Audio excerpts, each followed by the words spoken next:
Hello दोस्तों, welcome to my channel PR knowledge centre. आप लोग का स्वागत है हमारे चैनल पे। आज हम करेंगे विजन आईएएस का टेस्ट नंबर 4 जो ज्योग्राफी का है। इसके पहले भी हमने ज्योग्राफी का टेस्ट किया, तो 2 टेस्ट आपके पॉलिटी के हुए लगभग और 2 टेस्ट आपके ज्योग्राफी के। तो चलिए ज्योग्राफी का टेस्ट करते हैं। और जो 3 टेस्ट हो चुके हैं उनके प्लेलिस्ट मिल जाएंगे आपको। प्लेलिस्ट में जाइए, टेस्ट को करिए। और आपका एनसीईआरटी भी हो चुका है और हमें करंट अफेयर भी करवा रही हैं जो कि विजन का है। तो ये सारी चीज़ें आप करते रहिए, बहुत इम्पोर्टेंट है। तो और गणना चक्र में यूपी पीसीएस वालों के लिए भी करवा रही हूँ और यूपीएससी के भी, मतलब जितने भी एग्जाम होते हैं सबके पीवाईक्यू उसमें होते हैं। तो उसको भी ज़रूर करिए क्योंकि उसमें रिपीटेड क्वेश्चन आपको मिलते हैं जो कि अगले एग्जाम में पूछे जाते हैं मैक्सिमम। तो चलिए अब स्टार्ट करते हैं बिना टाइम वेस्ट किए हुए, क्योंकि टाइम की बहुत कमी है और पढ़ना बहुत ज़्यादा है। तो टेस्ट करिए। टेस्ट स्टार्ट करने से पहले वही काम करिए, एक पेपर लीजिए A4 साइज का पेज लीजिए, उसमें 1 से लेके 100 तक नंबरिंग करिए और उसके बाद टेस्ट मेरे साथ दीजिए और देखिए आपका स्कोर कितना आ रहा है। तो चलिए स्टार्ट करते हैं। टेस्ट। पहला क्वेश्चन है, विश्व के सबसे समृद्ध मोनोजॉइट जिससे मुख्य रूप से थोरियम प्राप्त किया जाता है निक्षेप भारत में कहाँ स्थित है? मतलब मोनोजाइट निक्षेप जो है कहाँ पर स्थित है? तो ऑप्शन ए है केरल, ऑप्शन बी है गुजरात, ऑप्शन सी है असम, ऑप्शन डी है कर्नाटक। तो ये कहाँ पर है? तो ये है केरल में। विश्व के सबसे समृद्ध मोनोजाइट निक्षेप भारत के तटीय क्षेत्रों विशेषतः केरल में पाए जाते हैं। एक अनुमान के अनुसार केरल के तट पर पाई जाने वाली मोनोजाइट रेत में विश्व के कुल मोनोजाइट भंडार का लगभग 15% निक्षेप होता है। इसलिए विकल्प ए जो है आपका सही है। तो दूसरा क्वेश्चन है, निम्नलिखित में से इनसे कौन सी जायद ऋतु की विशेषताएं हैं?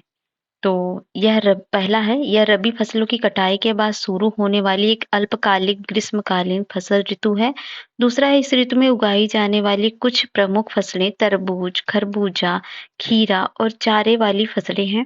तीसरा, इस प्रकार की पृथक फसल ऋतु में देश के दक्षिणी भागों में नहीं पाई जाती हैं। तो कौन सा ऑप्शन इसमें सही है? केवल 2 या 1 3 या 2 3 या 1 2 तीनों ही सही है।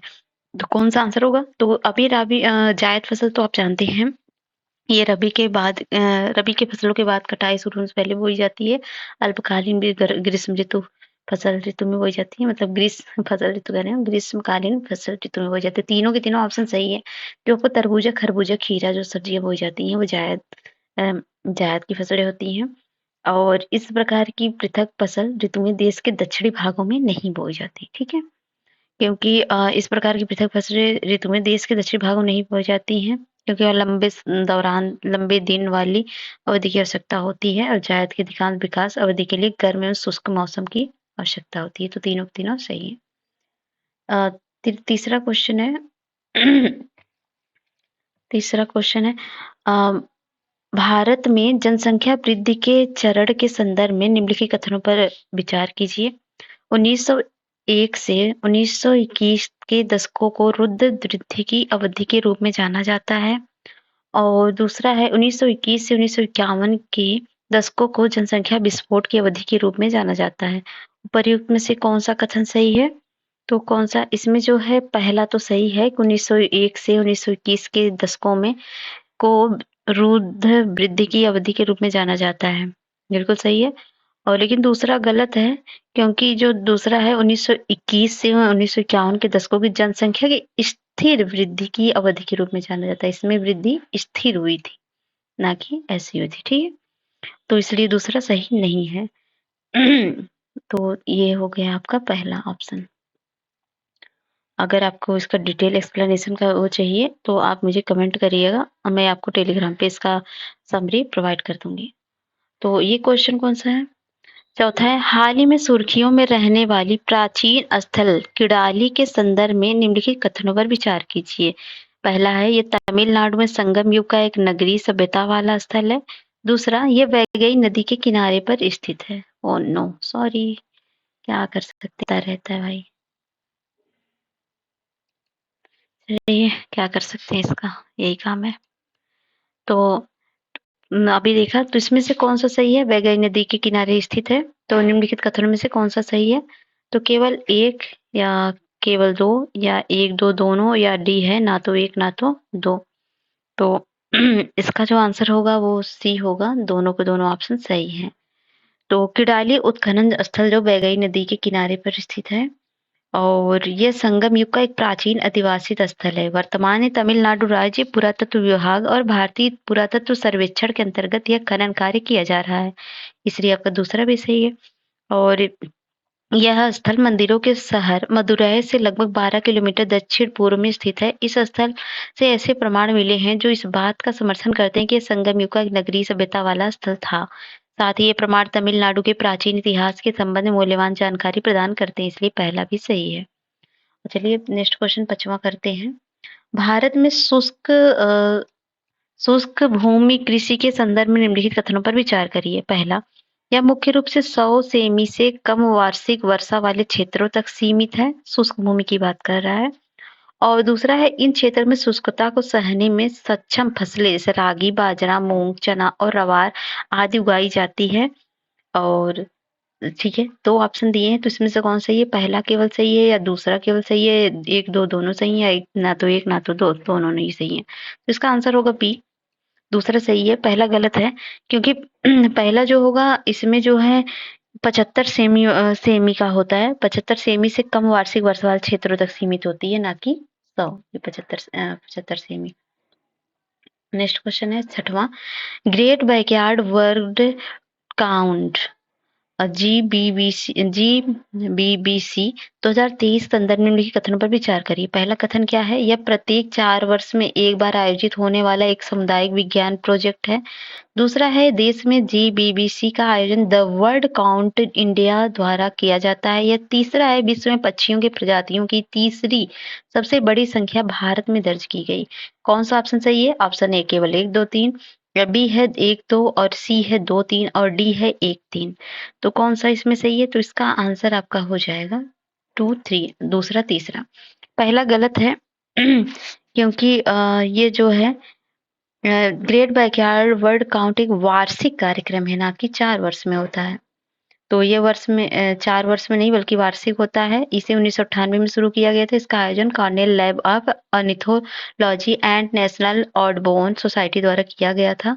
और यह एक सामुदायिक विज्ञान प्रोजेक्ट है जिसमें ऐसे छात्र, पक्षियों से लगाव रखने वाले और प्रकृति के प्रति उत्साही लोग शामिल हैं जो प्रत्येक वर्ष अपने आसपास के क्षेत्रों में मौजूद पक्षियों की निगरानी और गणना में भाग ले सकते हैं। और दूसरा जो है सही है, विश्व में पक्षियों की प्रजाति की तीसरी सबसे बड़ी संख्या भारत में दर्ज की गई है, ये सही है। और तो ये दूसरा तीसरा सही, पहला गलत है। और नेक्स्ट क्वेश्चन 7वां है। निम्नलिखित पर विचार कीजिए। पहला, जापान में धार्मिक मान्यताएं। और दूसरा है जापान की दंतुरित तटरेखा। और तीसरा लॉरेंशियन प्रकार की जलवायु की उपस्थिति और तट के पास गर्म कुरोशियो ठंडी ओयोसियो धाराओं का मिलना। उपरोक्त में से कितने कारकों ने जापान में मत्स्यायन गतिविधियों के विकास में सकारात्मक योगदान दिया है? केवल 1 कारक, केवल 2 कारक, केवल 3 कारक या सभी चारों कारक? तो इस तरह के क्वेश्चन अब आजकल यूपीएससी पूछ रहा है। तो इसका आंसर होगा सभी के सभी सही हैं, चारों कारक सही हैं। तो जापान में मत्स्य गतिविधियां कई कारणों से विश्व में किसी भी अन्य स्थान की तुलना में अधिक व्यापक रूप से विकसित हुई हैं। पशुपालन के लिए कुछ ही चारागाह की उपलब्धता के कारण मांस की कमी और कुछ धार्मिक कारणों ने जापानियों के लिए मछली को आहार की प्रमुख वस्तु और मुख्य प्रोटीन स्रोत के रूप में लोकप्रिय बना दिया है। तो बाकी सारे ऑप्शन सही हैं, तो देख लीजिए। नेक्स्ट क्वेश्चन है 8वां, हैलेबिडु के होयसलेश्वर मंदिर के संदर्भ में लिखे कथनों पर विचार करिए। पहला, इसमें जैन धर्म और शैव धर्म संबंधित विषयों का चित्रण किया गया है। यह एक जुड़वा मंदिर है जो होयसलेश्वर और तंत्रलेश्वर शिवलिंगों को समर्पित है। इनके नाम क्रमशः पुरुषोचित और स्त्रियोचित पहलुओं को संदर्भित करते हैं। तीसरा, हाल ही में भारत में इस मंदिर को यूनेस्को की विश्व धरोहर स्थलों की मान्यता हेतु नामित किया है। कौन सा कथन सही? केवल 1, 2, केवल 2, 3, केवल 1, 3 या 1, 2, 3 सभी के सभी सही हैं। तो इसका आंसर होगा सभी के सभी सही हैं। ठीक है, इसके बारे में आप एक बार पढ़ लीजिए। 9 नंबर का क्वेश्चन है, वर्ष 2011 की जनगणना के अनुसार भारत की किशोर जनसंख्या के संदर्भ में निम्नलिखित कथनों पर विचार कीजिए। पहला, किशोर देश की कुल आबादी का लगभग 5वां हिस्सा है। महिला किशोरों की तुलना में पुरुष किशोरों की संख्या अधिक है। तो कौन सा ऑप्शन सही? केवल 1, केवल 2 या 1, 2 दोनों या ना तो 1 ना तो 2? इसका जो आंसर होगा सही है, दोनों के दोनों बात सही है। भारत में जनसंख्या वृद्धि का महत्वपूर्ण पक्ष इसके किशोरों की वृद्धि से है। देश की जनसंख्या में कुल किशोरों का अर्थात 10 से लेके 19 वर्ष की आयु वर्ग की हिस्सेदारी लगभग 20 मतलब 21% है लगभग 2011 में, और जिसमें 52.7% किशोर पुरुषों का है और 47.3% किशोरियों का है। ठीक है, 52 दशमलव कुछ करके किशोरों का है। और 10वां क्वेश्चन है, मिश्रित कृषि विश्व के अत्यधिक विकसित भागों में की जाती है। दूसरा, ऐसी प्रणाली जिसमें किसान केवल सब्जियां पैदा करते हैं उसे ट्रक कृषि के रूप में जाना जाता है। और कृषि के कोलख खोज मॉडल में व्यक्तिगत किसानों के पास अपनी दैनिक आवश्यकताओं को पूरा करने के लिए छोटे भूखंड होते थे। कौन सा ऑप्शन सही है? केवल 1, 2 या ऑप्शन बी 2 या सी 1, 3 या डी 1, 2, 3? तो एक बार पूरा ऑप्शन फिर से देखिए। तो मिश्रित कृषि विश्व के अत्यधिक विकसित भागों में की जाती है, बिल्कुल सही है। ऐसी प्रणाली जिसमें किसान केवल सब्जियां पैदा करते हैं उन्हें ट्रक कृषि कहते हैं, ये भी सही है। और कृषि के खोज मॉडल में व्यक्तिगत किसानों के पास अपनी दैनिक आवश्यकताओं को पूरा करने के लिए छोटे भूखंड होते हैं, बिल्कुल सभी के सभी ऑप्शन सही है। 11वां है, विश्व में वनस्पति के वितरण के संदर्भ में निम्नलिखित कथनों पर विचार कीजिए। पहला, भूमध्य सागरीय क्षेत्र में कम पत्तियों वाले छोटे छोटे वृक्षों की अधिकता पाई जाती है और घास के साथ वृक्षों की उपस्थिति के कारण सामान्य वनस्पति को सेल्वा कहा जाता है। और तीसरा है, स्टेपी वनस्पति में ध्रुवों की ओर वृक्ष और भूमध्य रेखा की छोटी घास पाई जाती है। कौन सी ऑप्शन सही है? ए केवल 1 या 1, 3 या 2, 3 या सभी के सभी 1, 2, 3? तो एक बार फिर से देख लीजिए इसको। तो इसका जो होगा वो आपका देखते हैं, भूमध्य सागरीय क्षेत्र में कम पत्ती वाले छोटे-छोटे वृक्ष की अधिकता पाई जाती है, बिल्कुल सही है। और क्योंकि यह वृक्ष दूर-दूर उगे होते हैं और इन वृक्षों की ऊँचाई काफ़ी कम होती है। हालाँकि वृक्षों की शाखाएँ तो होती हैं, लेकिन ये शाखाएँ काफ़ी छोटी-छोटी होती हैं, इनमें बहुत कम पत्तियाँ लगी होती हैं। और दूसरा जो है ये ऑप्शन आपका गलत है। दूसरा गलत क्यों है? तो ये गलत है क्योंकि अमेज़न बेसिन में उष्णकटिबंधीय वर्षा वन में सघन वन वनस्पति के विस्तार को चिह्नित करने के लिए सेल्वा पद का प्रयोग किया जाता है। उच्च तापमान और अच्छी वर्षा के कारण उष्णकटिबंधीय वर्षा वनों में वनस्पति की अधिकता पाई जाती है, इसलिए दूसरा गलत है। और ये जो है तीसरा सही है। इस टाइप की वनस्पति में ध्रुवों की ओर वृक्ष और भूमध्य रेखा की ओर छोटी घास पाई जाती है, बिल्कुल सही है, तो ऑप्शन बी हो जाएगा। वैसे भी 1 मिनट। नेक्स्ट है 12वां। 12वां क्वेश्चन है आपका, अ, विश्व में पेट्रोलियम वितरण के संदर्भ में निम्नलिखित कथनों पर विचार कीजिए। पहला, अपरिष्कृत पेट्रोलियम तृतीय काल की रूपांतरित शैलों में पाई जाती है। दूसरा, विश्व के ज्ञात तेल भंडार का 90% से अधिक मध्य पूर्व में पाया जाता है। उपरोक्त में से कौन सा सही है? केवल 1, केवल 2, 1, 2 दोनों या ना तो 1 ना तो 2? तो इसका आंसर जो होगा वो होगा दोनों के दोनों गलत है। क्यों गलत है ये मैं आपको बताती हूँ। क्योंकि पेट्रोलियम को काला सोना कहते हैं, सभी जानते हैं, या द्रव सोना भी कहा जाता है। ये भारत में कोयले के पश्चात ऊर्जा का सबसे प्रमुख साधन है। ये मोटर वाहनों, रेलवे वगैरह में यूज होता है, आपको पता ही होगा। तो ये तृतीय काल का है। तृतीय काल की अवसादी शैलों का है, ना कि रूपांतरित का है। और दूसरा गलत क्यों है? क्योंकि इसमें जो है कोयले के विपरीत जो पेट्रोलियम विश्व में समान रूप से वितरित नहीं है। विश्व के आधे से अधिक ज्ञात तेल भंडार मध्य पूर्व देशों के स्थित है। इसके बाद कनाडा, संयुक्त राज्य अमेरिका, लैटिन अमेरिका और अफ्रीका और सोवियत संघ के अधिकार क्षेत्र का स्थान आता है। प्रत्येक के पास विश्व के ज्ञात भंडार का 15% से कम हिस्सा मौजूद है, इसलिए दूसरा गलत है। तो दोनों के दोनों ऑप्शन गलत है। और 13वां क्वेश्चन कौन सा है? 13वां है, बाजरिया बागवानी के संदर्भ में निम्नलिखित कथन पर विचार कीजिए। कौन सा कथन सही नहीं है बाजरिया बागवानी के लिए? इनमें सब्जियों, फलों, पुष्पों जैसे उच्च मूल्य वाले फसलों की कृषि की जाती है। दूसरा, यह पूरी तरह से नगरीय बाजारों पर केंद्रित होती है। तीसरी है, इस कृषि प्रणाली में खेतों का आकार बड़ा होता है और इनका नगरीय केंद्रों से जुड़ाव कमजोर होता है। इनमें गहन श्रम और अधिक पूंजी की आवश्यकता होती है। तो कौन-सा गलत है? तो सी गलत है, क्योंकि इस कृषि प्रणाली में खेतों का आकार बड़ा होता है और इसका नगरीय केंद्र जुड़ाव कमजोर होता है। ये गलत है, क्योंकि इस कृषि खेतों का आकार छोटा होता है। साथ ही खेत अच्छे यातायात साधनों के द्वारा ऐसे नगरीय केंद्र जुड़े होते हैं जहाँ उच्च आय वाले उपभोक्ता निवास करते हैं। और ये 14वां क्वेश्चन है 14, भूमध्य सागरीय प्रकार की जलवायु के संदर्भ में होशियांडो पर संदर्भित करता है।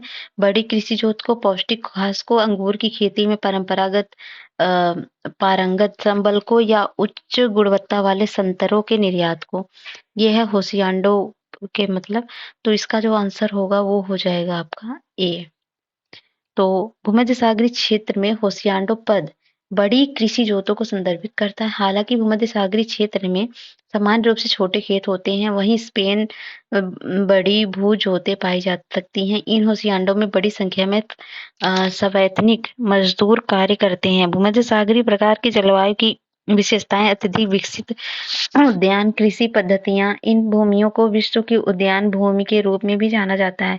यहाँ संतरे, नींबू और अंगूर जैसे खट्टे फलों की विभिन्न प्रजातियां पाई जाती हैं।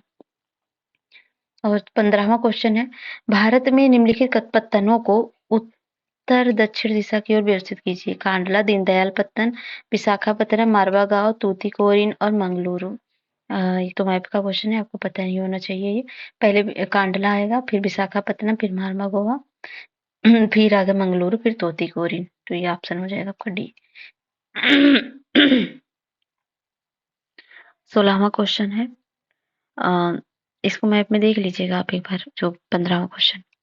निम्नलिखित युग्मों पर विचार कीजिए। स्थान है कोयला क्षेत्र। चीन में नॉर्थ एंटीलोप रोसेल और जर्मनी में रूर वैली और ऑस्ट्रेलिया में बोवेन बेसिन और जापान में फुसून।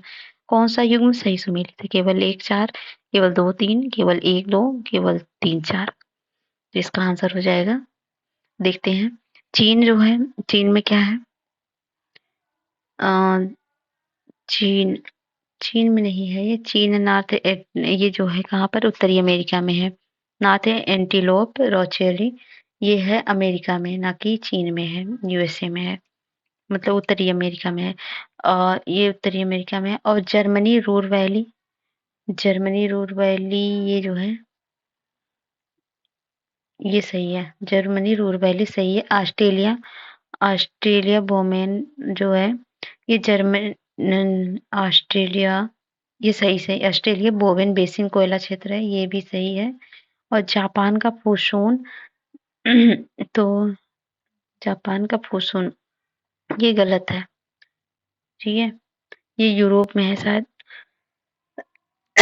नहीं, यूरोप में नहीं है।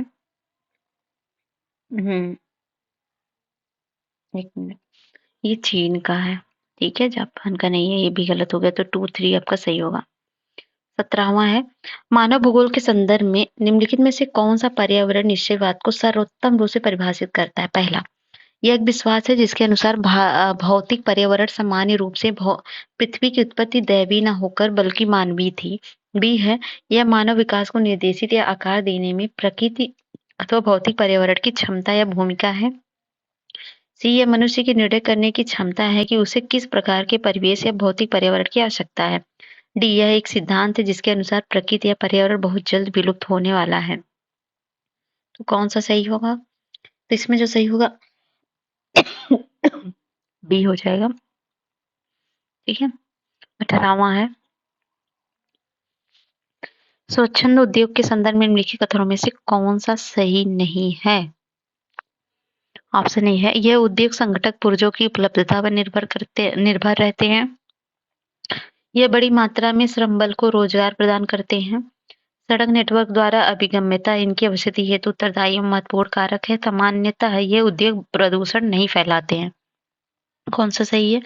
तो इसका सही आंसर होगा बी, ये बड़ी मात्रा में श्रम बल को रोजगार प्रदान करते हैं। तो स्वच्छंद उद्योग किसी ऐसे उद्योग के लिए प्रयोग किया जाने वाला एक सामान्य पद है जिसे संसाधनों या परिवहन जैसे कारकों को प्रभावित हुए बिना किसी भी स्थान पर स्थापित किया जा सकता है। कंप्यूटर चिप और मोबाइल निर्माण स्वच्छंद उद्योग के मुख्य उदाहरण हैं।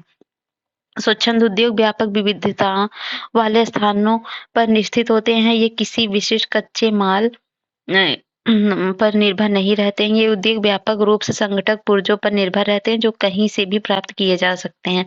इनमें उत्पादन कम मात्रा में होते हैं एवं कम श्रमिकों की ही आवश्यकता होती है। समानतः ये उद्योग प्रदूषण नहीं फैलाते। सड़कों के नेटवर्क द्वारा अभिगम्यता इनकी स्थिति हेतु उत्तरदायी एक महत्वपूर्ण कारक होता है, इसलिए बी सही है। नेक्स्ट नेक्स्ट 19वां, हाल ही में सुर्खियों में रही सीसी मक्खियां के संदर्भ में निम्नलिखित कथनों पर विचार कीजिए। किसी संक्रमित सीसी मक्खी का काटना मनुष्य के लिए घातक हो सकता है। सीसी मक्खियां केवल अफ्रीका में पाई जाती हैं। कौन सा सही है?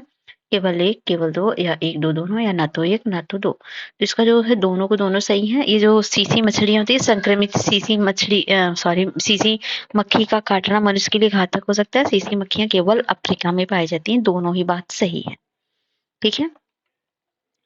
नेक्स्ट है 20वां, निम्नलिखित कथनों पर विचार कीजिए। पहला, तेल परिवहन के लिए एशिया की पहली क्रॉस कंट्री पाइपलाइन भारत में ऑयल इंडिया लिमिटेड द्वारा निर्मित की गई थी। दूसरा, हजीरा विजयपुर जगदीशपुर क्रॉस कंट्री और गैस पाइपलाइन मुंबई हाई को पश्चिम और उत्तरी भारत में विभिन्न औद्योगिक परिसरों से जोड़ती है। ऊपर में से कौन सा कथन सही है? तो दोनों कथनों को पढ़िए। तो इसमें केवल एक, केवल दो, या एक दो दोनों। तो इसका आंसर हो जाएगा सी। दोनों के दोनों ऑप्शन बिल्कुल सही है। नेक्स्ट क्वेश्चन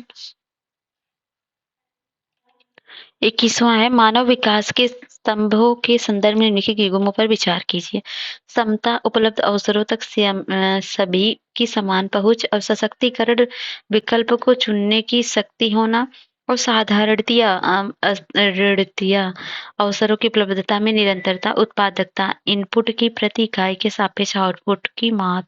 कौन सा सही है? केवल एक युग्म सही है, दो युग्म, तीन युग्म, या चारों युग्म सही है? कौन सा इसमें सही है? तो ये जो आपका आंसर हो जाएगा, ये हो जाएगा सभी के सभी सही हैं। ठीक है। नेक्स्ट क्वेश्चन है 22वां, युग्म पर निम्नलिखित युग्म पर विचार करिए। शहर है, देश है। मारियुपोल यूक्रेन में, अदाना सीरिया में, रियाद ईरान में। उपरोक्त युग्मों में से कौन सा सही सुमेलित है? केवल एक, केवल दो, तीन, तीसरा, या ना तो एक दो तीन सभी के सभी। इसका आंसर हो जाएगा आपका मारियुपोल यूक्रेन में है, बिल्कुल सही है। लेकिन अदाना सीरिया में नहीं है। अदाना कहाँ पे है? अदाना शहर जो दक्षिण मध्य तुर्की में स्थित एक शहर है। यह सेहान नदी के किनारे स्थित सिलिसिया के मैदान में स्थित है, इसलिए दूसरा गलत हो गया। रियाद, रियाद जो होता है सऊदी अरब की राजधानी है, जो देश के मध्य क्षेत्र में स्थित है। और एक 23वां क्वेश्चन है, सीमा सड़क संगठन ब्रो जिसे बोलते हैं, ठीक है, सीमा सड़क संगठन के बॉर्डर रोड ऑर्गेनाइजेशन के संदर्भ में निम्नलिखित कथनों पर विचार कीजिए। इसकी स्थापना 1962 में भारत चीन युद्ध के बाद की गई। मनाली को लाहौल स्पीति घाटी से पूरे वर्ष जोड़ने वाली अटल टनल का निर्माण बीआरओ ने किया था। ऊपर इनमें से कौन सही है? केवल एक, केवल दो, या एक दो दोनों, या ना तो एक ना तो दो। तो इसका जो आंसर होगा ये होगा केवल दो, क्योंकि इसकी स्थापना 1962 में नहीं बल्कि 1960 में हुई थी। ठीक है, तो ये गलत हो गया और दूसरा सही है। आगे क्वेश्चन गए 24 क्वेश्चन कौन सा है? गहन निर्वाह कृषि में धान की खेती की प्रधानता पाई जाती है। आमतौर पर इसकी विशेषताएं होती हैं, क्या होती है? उर्वरता बनाए रखने के लिए खाद का उपयोग, या दूसरा है उच्च श्रम उत्पादकता, या तीसरा है मशीनरी का बड़ पैमाने पर उपयोग, या चौथा है प्रति इकाई क्षेत्र में अधिक उत्पादन। नीचे दिए गए कोड का उपयोग कर सही उत्तर का चुनाव करें। केवल 1 4, या 2 3 4, या 1 2 3, या 1 2 3 4। तो कौन सा सही है? तो पहला तो सही है, उर्वरता बनाए रखने के लिए खाद का उपयोग करें। उच्च श्रम उत्पादकता ये गलत है, इसमें उस श्रम उत्पादकता कम होती है। और मशीनरी का बड़े पैमाने पर उपयोग, तो ये जो होता है ये भी गलत है, इसमें इतना उपयोग नहीं होता है, कम ही होता है। मानव श्रम द्वारा किया जाता है अधिकतर, और अत्यधिक मशीन का कम उपयोग होता है। तो दूसरा तीसरा गलत हो गया, चौथा सही है, प्रतिक्रिया क्षेत्र में अधिक उत्पादकता। तो अगर आप तीसरा भी एलिमिनेट कर देंगे तो भी आपको आंसर मिल जाएगा ए। 25वां है, भारत में भारत श्री निम्नलिखित में से किससे संबंधित है? पहला ऑप्शन है ए है अभिलेखों के डिजिटलीकरण से, या बी है अर्धभूमि के संरक्षण से, या सी है भारत रत्न पुरस्कार विजेताओं के लिए पुरस्कार राशि में संशोधन, या डी है टेक्सटाइल पार्कों की स्थापना से। इसका आंसर हो जाएगा ए अभिलेखों के डिजिटलीकरण से। और 26वां क्वेश्चन कौन सा है? चलवासी पशुचारण निम्नलिखित में से किन क्षेत्रों में प्रचलित है? पहला हिमालय, दूसरा है टुंड्रा प्रदेश में, और तीसरा है उत्तरी अफ्रीका के अटलांटिक तट पर, और चौथा है मेडागास्कर द्वीप पर। नीचे दिए गए कोड का प्रयोग कर सही उत्तर का चुनाव करें। ऑप्शन ए केवल 1 2, ऑप्शन बी है कि 2, बी है केवल 2, ऑप्शन सी है 3 4, ऑप्शन डी है 1 2 3 4। तो इसका कौन सा आंसर सही होगा? एक साथ सभी के सभी आंसर सही होंगे। हिमालय, टुंड्रा प्रदेश, उत्तरी अफ्रीका के अटलांटिक तट और मेडागास्कर सब है। ये मैप के द्वारा आप देख लीजिए। निम्नलिखित पर विचार कीजिए। पहला है प्राकृतिक आपदा, दूसरा उच्च वेतन, और तीसरा है अनुकूल जलवायु, चौथा है राजनीतिक उपद्रव। ऊपर इनमें से कौन सा प्रवास अपकर्ष कारक है? केवल 1, केवल 2 3, या 1 3, या 1 2 4। तो कौन सा आंसर होगा? इसका आंसर हो जाएगा पहला नहीं हो, प्राकृतिक आपदा नहीं होगा अपकर्ष के कारक, और उच्च वेतन उच्च वेतन होगा, अनुकूल जलवायु नहीं होगी, राजनीतिक उपद्रव होगा। तो ये 2 4 हो जाएंगे। तो नहीं, 2 4 नहीं होंगे, ये 2 3 अनुकूल जलवायु बिल्कुल सही है, और राजनीतिक उपद्रव नहीं है, तो ये हो जाएगा बी। तो प्रभास को सामान्यतः लोगों की भौतिक गतिशीलता के रूप में परिभाषित किया जाता है। इस प्रक्रिया में उनके निवास के सामान्य स्थान में परिवर्तन होता है। प्रतिकर्ष कारक क्या होता है? वे कारक जो किसी व्यक्ति को विभिन्न कारणों से मूल स्थान को छोड़कर किसी अन्य स्थान पर बसने के लिए विवश या मजबूर करते हैं, और प्रतिकर्ष है ये। और अपकर्ष क्या होता है? वे कारक जो प्रवासियों को किसी क्षेत्र या स्थान के प्रति आकर्षित करते हैं। तो प्रति आकर्षित उच्च वेतन करेगा, अनुकूल जलवायु करेगा, ऊपर राजनीतिक उपद्रव थोड़ी ना करेगा, प्राकृतिक आपदा भी नहीं करेगी। तो ठीक है। अगला है 28वां, जलमार्ग है और में अपवाहित है होते हैं कहाँ पर? देखते हैं। राइन जलमार्ग उत्तरी सागर, और वोल्गा जलमार्ग काला सागर, मिसिसिपी मैक्सिको की खाड़ी, या ओहियो जलमार्ग। तो ऊपर इनमें से कौन सा सही सुमेलित है? तो ये जो है ए 1 2 3, या 1 3, या 1, या 2 3, कौन सा ऑप्शन सही है? तो पहला तो राइन जलवायु उत्तरी सागर सही है। और जो राइन जलवायु जर्मनी और नीदरलैंड से होकर प्रवाहित होती है, मध्य स्विट्जरलैंड के आल्प्स से निकलती है, और इसके अंतिम भाग में नदी 2 छोटे मुख्य जलमार्गों में बढ़ जाती है, जिसका एक प्रवाह उत्तर और दूसरी पश्चिम को नीदरलैंड से प्रवाहित होते हुए उत्तरी सागर में मिल जाते हैं। बिल्कुल सही है। और दूसरा है वोल्गा जलमार्ग। वोल्गा जलमार्ग जो होता है, इनमें वोल्गा सर्वाधिक यह नदी कैस्पियन सागर में मिलती है, ना कि काला सागर में। हाँ मिलती है, ये मिलती है आपका कैस्पियन सागर में। तो गलत हो गया ये दूसरा, तो दूसरा गलत हो गया, ये गया आपका, ये गया। और मिसिसिपी मैक्सिको खाड़ी, ये तो आप जानते ही होंगे मिसिसिपी। और मिसिसिपी ओहियो जलमार्ग संयुक्त राज्य अमेरिका के आंतरिक भागों से दक्षिण में मैक्सिको खाड़ी से साथ जोड़ता है। तो ये सही है। तो 1 3 सही है, बाकी गलत है।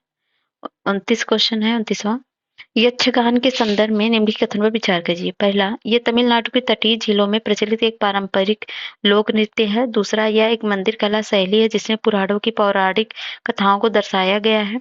तीसरा, इस नृत्य की सामान्य विशेषताएं बड़े आकार की टोपी, रंगीन मुखौटों के अलंकृत वेशभूषा है। ऊपर इनमें से कौन सा सही है? कि ऑप्शन ए है केवल 1 2, ऑप्शन बी है 2 3, ऑप्शन सी है 1 3, ऑप्शन डी है 1 2 3। तो इसका जो आंसर होगा देख लेते हैं। यह तमिलनाडु के तटीय झीलों में प्रचलित एक पारंपरिक लोक नृत्य है, तो ये गलत है। ये कर्नाटक में स्थित है। यह जो है यक्षगान पारंपरिक रंगमंच कला है। ये कर्नाटक राज्य के दक्षिण कन्नड़, उडुपी, उत्तरी कन्नड़, शिमोगा, चिंकमंगलूर जिलों के पश्चिम भागों में और केरल के कासरगोड जिलों में विकसित है, इसलिए ये गलत हो गया आपका। तो एक गलत हो गया, वैसे भी आपको आंसर मिल गया, लेकिन आप देख लीजिए, ये एक मंदिर कला शैली में पुराणों की पौराणिक कथाओं दर्शाता है। इस नृत्य की समान विशेषता बड़े आकार की टोपी, रंगीन मुखौटे से होती है। ठीक है, तीसवां है। तीसवां क्वेश्चन है, लिग्नाइट के संदर्भ में निम्नलिखित कथनों पर विचार करिए। ये एक कम नमी वाला उच्च श्रेणी का कोयला है। इनमें 90% निक्षेप तमिलनाडु में पाए जाते हैं। कौन सा सही है? केवल 1, केवल 2, 1 2 दोनों, या ना तो 1 ना तो 2। इसका आंसर क्या होगा? ये कम नमी वाला उच्च श्रेणी का कोयला है। लिग्नाइट के बारे में बात की जा रही है। तो तो उच्च कोटि का तो आपको पता होगा, ये है एंथ्रासाइट, तो ये तो पहले नहीं हुआ, तो ये पहला ऑप्शन आपका यहीं पर गलत हो गया, क्योंकि इसमें 25 से 35% तक कार्बन होता है कोयला, तो ये उच्च कोटि का नहीं हुआ। ये मध्य उच्च लगभग 20% तक होता है, नमी की मात्रा भी इसमें इतनी होती है, तो ये गलत हो गया। और 90% निक्षेप तो भारत में लिग्नाइट का भंडार 41.6 बिलियन टन था पहले, लगभग 2012 में। इसमें 90% निक्षेप दक्षिणी राज्य में तमिलनाडु में पाया जाता था, तो दूसरा ऑप्शन सही है और पहला गलत है। नेक्स्ट क्वेश्चन करेंगे हम 31। केरल की मसाई जनजाति के संदर्भ में निम्नलिखित कथनों पर विचार कीजिए। पहला, मसाई जनजाति एक खानाबदोश जनजाति है जो कभी अपने मवेशियों के झुंड के साथ पूर्वी अफ्रीका की मध्य उच्च भूमि में विचरण करती थी। दूसरा, इस जनजाति द्वारा कुबड़ और लंबे सींग वाले जेबू मवेशी पाले जाते हैं। तीसरा है, मसाई जनजाति के लोग लकड़ियों, झाड़ियों और मिट्टी में गोलाकार झोपड़ियां बनाते हैं। निम्नलिखित में से कौन सा सही? केवल 1, 2 और बी है 2, 3 और सी है 1, 3 और डी है 1, 2, 3। तो कौन सा सही होगा? तो बिल्कुल ये तीनों के तीनों ऑप्शन सही हैं। तो मसाई जनजाति के बारे में, ठीक, केन्या की मसाई जनजाति। पाम आयल के संदर्भ में निम्नलिखित कथनों पर विचार कीजिए। पहला, आंध्र प्रदेश भारत का सबसे बड़ा पाम आयल उत्पादक राज्य है। और दूसरा है, भारत विश्व में पाम आयल का सबसे बड़ा आयातक है। तो कौन सा सही है? केवल 1, केवल 2, 1, 2 दोनों, या ना तो 1 ना तो 2। तो इसका आंसर दोनों दोनों सही है। ठीक है। पाम आयल के बारे में, आंध्र प्रदेश भारत का सबसे बड़ा पाम आयल उत्पादक है। और ये जो है दूसरा भी सही है, भारत में पाम आयल का सबसे बड़ा आयातक है। लिंग, आयु, जनसंख्या पिरामिड के संदर्भ में निम्नलिखित ग्राफ को विचार कीजिए। यह निम्नलिखित में से किस देश की जनसंख्या की संरचना के प्रतिनिधित्व करता है? नाइजीरिया का, ऑस्ट्रेलिया, मैक्सिको या बांग्लादेश का? तो किसका करता है? तो ये करता है ऑस्ट्रेलिया का, क्योंकि ऑस्ट्रेलिया की जनसंख्या पिरामिड है ये। ये घंटी के आकार का होता है, साथ ही ऊपर की ओर पतला होता है। इससे ज्ञात होता है कि इस देश में जन्म और मृत्यु दर लगभग समान है, जिसके कारण यहाँ आबादी लगभग स्थिर है, इसलिए विकल्प बी जो है आपका सही है, यहाँ पर स्थिर है। ठीक है। Next question 34। खनिज है, समानता पाया जाता है कहाँ पे, ये देखना है। तांबा जो है सिराओं और जमाओं के रूप में, और कोयला अवसादी पदार्थ के रूप में, और बॉक्साइट अवशिष्ट पदार्थ के रूप में। कौन सा युग्म सही है? केवल 2, 1, 2 या 1, 3 या 1, 2, 3। तो ये बॉक्साइट अवशिष्ट पदार्थ बिल्कुल तीनों के तीनों ऑप्शन सही है। सामान्य जनसांख्यिकी संदर्भ में निम्नलिखित कथनों पर विचार कीजिए। निम्नलिखित कथनों पर विचार करिए। ओके। पहला है, भारत में लिंगानुपात को प्रति 1000 पुरुषों पर महिलाओं की संख्या के रूप में परिभाषित किया जाता है। दूसरा, भारत में साक्षरता दर 5 वर्ष में सबसे अधिक आयु की उन जनसंख्या की प्रतिशत दर्शाती है जो किसी भाषा को समझने के साथ पढ़ लिख सकती है। ऊपर इनमें से कौन सा कथन सही? केवल 1, केवल 2, 1, 2 दोनों, या ना तो 1 ना तो 2। तो ठीक है, तो इसमें इसका आंसर हो जाएगा केवल 1, क्योंकि भारत में लिंगानुपात प्रति 1000 पुरुषों महिलाओं की संख्या के रूप में परिभाषित किया जाता है। भारत में साक्षरता दर 5 वर्ष से अधिक आयु की उस जनसंख्या की प्रतिशत थोड़ी दर्शा 7 वर्ष की होती है, ना कि 5 वर्ष की।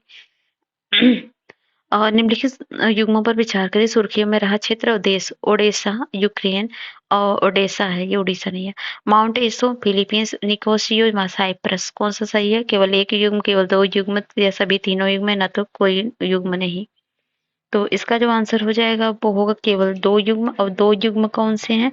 पहला तो सही है, ओडेसा यूनेस्को का विश्व धरोहर स्थल है, काला सागर के पास स्थित है। ये यूक्रेन की राजधानी कीव से 500 किलोमीटर दूर पर स्थित है, पहला सही है।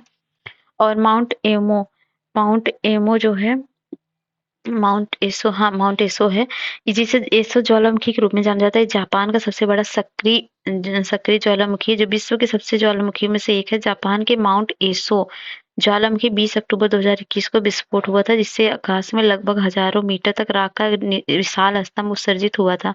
इसलिए दूसरा गलत है, जापान का है, ना कि फिलीपींस का है। और निकोसियो साइप्रस का है, बिल्कुल सही है। तो 2 युग्म सही है। तो ये जो निकोसियो है, लेवकोसियो के नाम से भी जाना जाता है, साइप्रस की विभाजित राजधानी है। इस देश में पूर्व विदेश मंत्री निकोस क्रिस्टोडोलाइट्स को 2023 में होने वाले चुनाव में साइप्रस के नए राष्ट्रपति के रूप में चुना गया। इसे 2032 तक ओलंपिक मेजबान के रूप में घोषित किया गया है। और 33 नंबर का क्वेश्चन 37। प्रायः सुर्खियों में रहने वाला साइट फंड निम्नलिखित में से किससे संबंधित है? ग्रुप ऑफ 20 या राष्ट्रीय हरित हाइड्रोजन मिशन या सी है राष्ट्रीय सौर मिशन या डी है भारतीय अंतरिक्ष अनुसंधान संगठन इसरो। तो इसमें से साइट फंड क्या है? तो इसका आंसर हो जाएगा राष्ट्रीय हरित हाइड्रोजन मिशन। तो केंद्रीय मंत्रालय ने 19,744 करोड़ रुपए में प्रारंभिक परिव्यय के साथ राष्ट्रीय हरित हाइड्रोजन मिशन को स्वीकृति प्रदान की है। साथ ही इसने साइट कार्यक्रम के लिए 17,490 करोड़ रुपए, पायलट परियोजना के रूप में 1,466 करोड़ रुपए अनुसंधान विकास के रूप में दिए हैं। और ये नवीकरणीय ऊर्जा मंत्रालय द्वारा भी काम किया जा रहा है। तो यही सब है। तो ये है हरित हाइड्रोजन मिशन के लिए। 38 है निम्नलिखित जनजातियों में से कौन सी ऋतु प्रवास करती है? बकरवाल, दूसरा है गद्दी, तीसरा है टोडा, चौथा है भोटिया। तो कौन सही उत्तर का चुनाव करिए? ऑप्शन ए है 1 2 4, ऑप्शन बी है 1 3 4, ऑप्शन डी सी है 2 3 या डी है 2 3 4। तो इसका आंसर हो जाएगा ए 1 2 4। तीसरा टोड जनजाति नहीं होती है, मतलब नई ऋतु प्रवास नहीं करती है। नीलगिरी की 5 पर्वतीय जनजातियां हैं इरुलर, बडगा, टोडा और कोटा और कुरुम्बा। ये नहीं करती ऋतु प्रवास। ठीक है। नेक्स्ट क्वेश्चन है 39। चेन्नई को प्राय भारत का डेट्राइट कहा जाता है। इस संदर्भ निम्नलिखित युगों में से किस के लिए डेट्राइट प्रसिद्ध है और चेन्नई के साथ समानता रखता है? रेशम उत्पादन, ऑटोमोबाइल्स, जहाज निर्माण या हीरा प्रसंस्करण। तो ये वेरी सिंपल, ऑटोमोबाइल्स। उत्तरी अमेरिका स्थित general Motors, Ford motor company और क्रिसलर स्टेलिंटिस को प्रायः बिग 3 के रूप में जाना जाता है। ये संयुक्त राज्य अमेरिका की सबसे बड़ी वाहन निर्माता कंपनियां हैं। इन तीनों का मुख्यालय डेट्रॉइट क्षेत्र में स्थित है। चेन्नई को भारत का डेट्रॉइट उपनाम भी दिया जाता है। भारत का 1/3 से अधिक ऑटोमोबाइल उद्योग इसी शहर में स्थित है, इसलिए। 40वां क्वेश्चन है निम्नलिखित बांधों जलाशयों को उत्तर से दक्षिण की ओर व्यवस्थित करना है। नागार्जुन, मेट्टूर और टिहरी गांधी सागर। तो चलिए करते हैं। तो ये आपका आंसर हो जाएगा, पहले हो जाएगा टिहरी, फिर होगा आपका गांधी सागर, फिर नागार्जुन, फिर मेट्टूर। तो इस तरह से ऑप्शन हो जाएगा ये सी हो जाएगा। टिहरी बांध जो उत्तराखंड में भागीरथी नदी पर स्थित है और गांधी सागर जो मध्य प्रदेश राजस्थान में चंबल नदी पर है और नागार्जुन तेलंगाना और आंध्र प्रदेश राज्यों में कृष्णा नदी पर है और मेट्टूर बांध जो है तमिलनाडु और कावेरी नदी पर एक बड़ा बांध है। ठीक है। तो 41 करते हैं 41।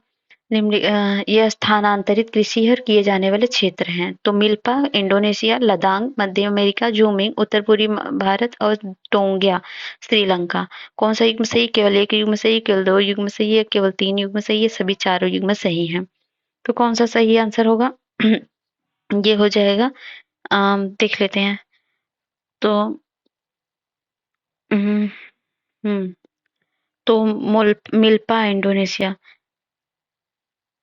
तो स्थानांतरित कृषि एक आदिकालीन निर्वाह कृषि जिसमें आमतौर पर वनस्पतियों को जलाकर साफ किया जाता है। इससे उत्पन्न राख मृदा की उर्वरता में वृद्धि करते हैं। इसे कर्तन दहन भी कहा जाता है। इसमें बोए गए खेत बहुत छोटे और पुराने औजारों जैसे लकड़ी, कुदाली, फावड़े से की जाती है और इसमें मृदा की उर्वरता को बनाए रखते हैं। तो मिल्पा जो है इंडोनेशिया का है, बिल्कुल सही है।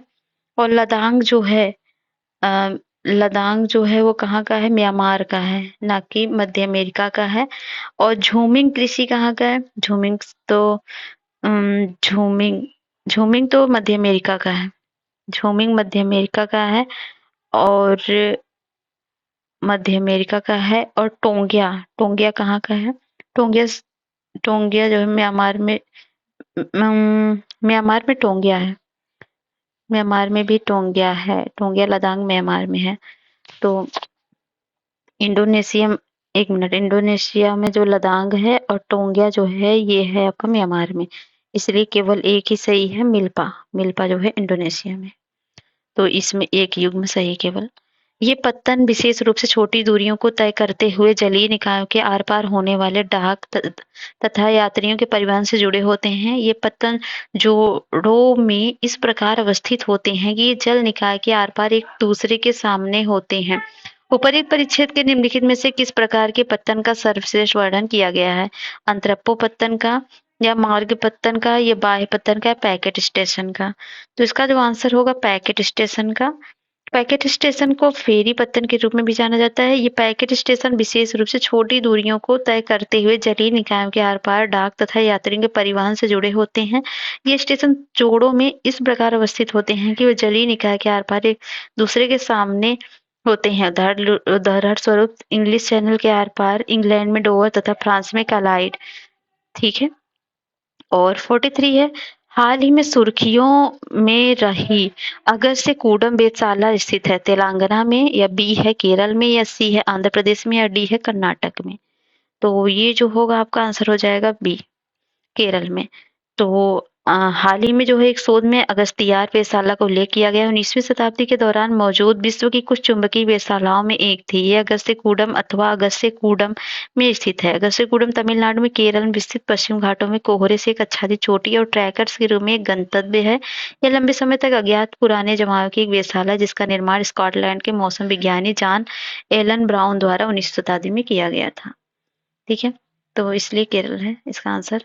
और 44 है, नीचे दिए गए मानचित्र को आप देख सकते हैं, निम्नलिखित संदर्भित किया है प्रमुख औद्योगिक क्षेत्र को या लघु औद्योगिक क्षेत्र को, भारत में आईटी हब को या प्रमुख खनन क्षेत्र को। ये जो डॉटेड डॉटेड है, तो ये आपका आंसर हो जाएगा प्रमुख औद्योगिक क्षेत्र है।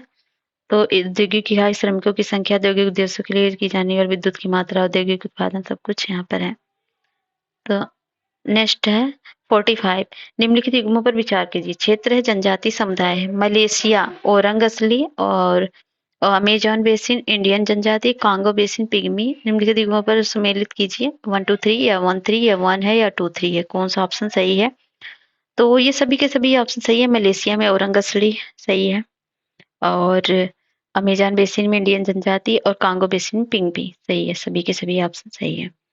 नेक्स्ट है 46, निम्नलिखित में से कौन से उद्योग भारहास वाले कच्चे मालों से प्रभावित होते हैं? सूती वस्त्र उद्योग, लोहा एवं इस्पात उद्योग, चीनी उद्योग, कंप्यूटर चिप उद्योग। निम्नलिखित कूटों का प्रयोग कर सही उत्तर चुनाव करें। 1 2 या 2 3 या 3 4 या 1 4। तो कौन सा ऑप्शन सही है? इसका ऑप्शन हो जाएगा, देख लेते हैं, सूती वस्त्र निम्नलिखित युगों पर उद्योग भारहास वाले कच्चे मालों के रूप में, है ना। तो किसी उद्योग की उपस्थिति कई कारकों पर निर्भर करती है, और कच्चा माल, विद्युत श्रम और परिवहन सुविधाएं आदि। तो ये तो आपको पता ही होगा। तो पहला सूती वस्त्र उद्योग, मतलब जहां पर हास होता है, हास होगा तो सूती वस्त्र में कौन सा हास होगा? बाहर हास का थोड़ी ना होगा सूती वस्त्र में। लोहे में होगा, और चीनी में कंप्यूटर चिप उद्योग में, तो चीनी में भी होगा, और कंप्यूटर चिप उद्योग में थोड़ी ना होगा। तो ऑप्शन हो जाएगा बी हो जाएगा ये आपका। ठीक है। नेक्स्ट क्वेश्चन है 47। 47 है, निम्नलिखित कारकों में से कौन से किसी विशेष स्थान की जनसंख्या घनत्व में वृद्धि हेतु उत्तरदायी है? पहला है आर्थिक अवसर, दूसरा है उपजाऊ मृदा, तीसरा है उत्प्रवास। नीचे दिए गए कूट का प्रयोग कर सही उत्तर का चुनाव करें। ऑप्शन ए है 1 2, ऑप्शन बी है 2, ऑप्शन सी है 1 3, ऑप्शन डी है 1 2 3। तो इसका आंसर क्या होगा? विशेष स्थान की जनसंख्या घनत्व में वृद्धि हेतु। तो उत्प्रवास है, उपजाऊ मृदा है, आर्थिक अवसर है, बिल्कुल तीनों के तीनों ऑप्शन सही हैं। नेक्स्ट क्वेश्चन है, भारतीय अर्थव्यवस्था के संदर्भ में 2011 की जनगणना के अनुसार निम्नलिखित में से प्रवास की कौन सी धारा अंतर्राज्यीय प्रवास में प्रवासियों के अधिकतम हिस्से को दर्शाती है?